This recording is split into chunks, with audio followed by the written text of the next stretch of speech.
Yan sila niya sa akin niya sa akin di mo na sa yan na ini. Kaya yan na din ina community ka kakatsu. Na no na oxygen vector kizon ina. Borhate bangin aha kamu achito. Ina alaw ka ba taonde. Kalau sponsor kin jing sang kabitu sa pita kabitu sa jing na kakante ang sisit.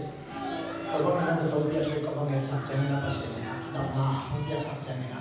Kalau nak represent TV Cina, tua pasien yang lahir Cina, mun sana, udah nak bisa pikir dari masalah tejembar nabi.